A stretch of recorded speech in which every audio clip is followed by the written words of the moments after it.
Be ready. 15 seconds.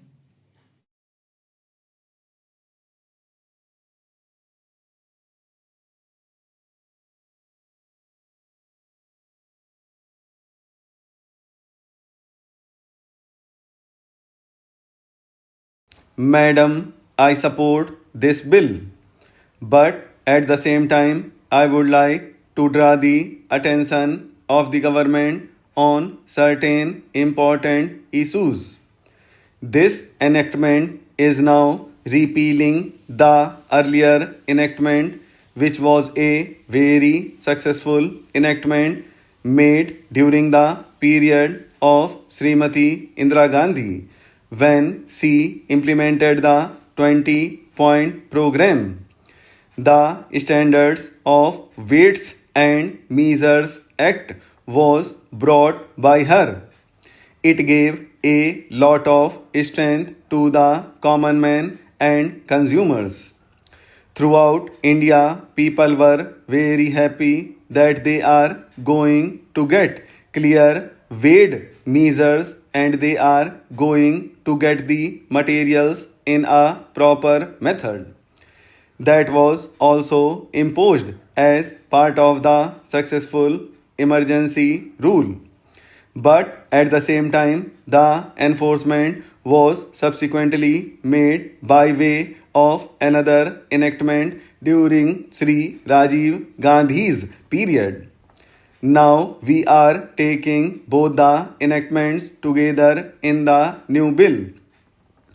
But I would like to draw the attention of the government that we have missed the main part. That is, this enactment is for the consumers, for the people.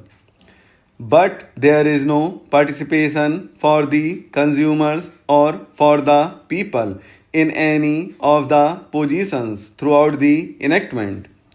Even now, we are thinking only in the name of enforcing things as if we are having all powers to enforce certain things and we have got very big machinery to enforce. But it can never happen. The country is a very big country. There are more than 100 crores of consumers. We cannot find out how the consumer is going to benefit, in which way this enactment is violated by a particular group of people or corporate bodies or multinationals. We are not having examples to say that multinational companies were prosecuted and their share has fallen due to enforcement of a particular provision of this act. We cannot cite even a single instance that a very popular company which has a wide consumer base in India is not following the rules of weights and measures and therefore it was prosecuted or its director was prosecuted. We have to bring awareness among the people about their rights.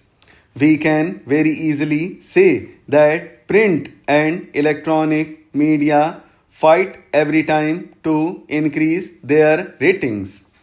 Even if there is a small violation here and there, they are making at a live telecast, but not consumer issues.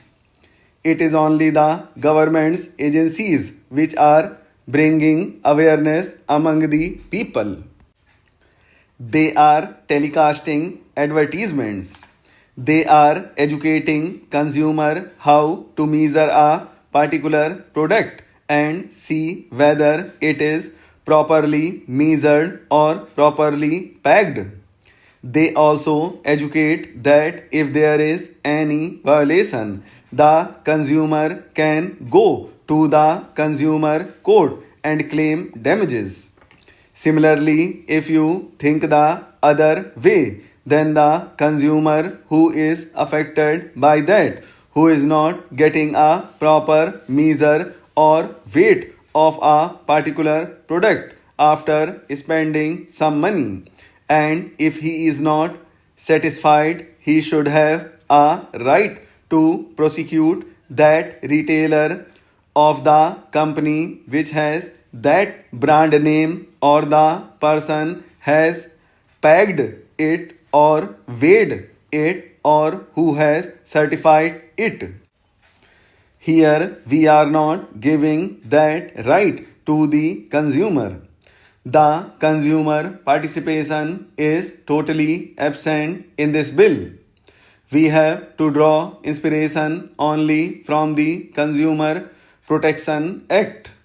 When we are making legislation, we can very well bring that provision in this and give power to the consumer.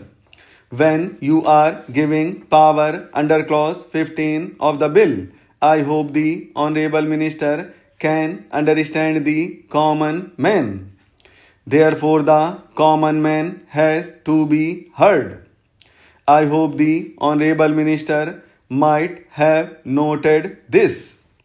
At least he has to bring some amendment giving power to consumer to prosecute when there is violation of law. Madam, financial commitment of rupees 25 crores has also been mentioned in this bill. I would say that money committed should not be used for salaries of employees alone. When we are enforcing this kind of legislation, we have to recruit many people. But at the same time, we must spend a considerable amount of money for bringing awareness among the consumers. We have to educate the consumer that he has got such and such right. I find a small word included under clause 15 of the bill, but it is not giving a clear meaning that rights are given to the consumer. When we are making enactment, I feel we have to think about the international standards. The international standards are made for the people and by the people. They are looking after it. The regulatory authority is only guiding and helping them to see that enforcement is properly made. We think that this can be enforced only by an officer. That will never happen. They will go only for statistics purpose as to how many cases have been registered every week. Similarly, I would like to request the government to think about punishing companies not just by way of fine. Now, under the proposed bill, compounding system of penalty has also been provided. It is very easy for them. They will pay rupees 25,000 or even any amount for that matter through its representative. It is very easy for any corporate body. If it is so, how the director is going to be liable? He takes the plea that he is not knowing it. It is given by a retailer or its agent. Sir, finally, I would like to conclude with the observation that when we are making a law, it should be a comprehensive one. We are already having the Bureau of Indian Standards. They are giving the certification. The private agencies are also coming up. They are also putting the standards. Now the fashion of the world more or less is giving everything to the professional bodies rather than keeping everything with the government. Rather than keeping the powers with the government, If we give it to the actual stakeholders, it would be good and foreseeable enactment.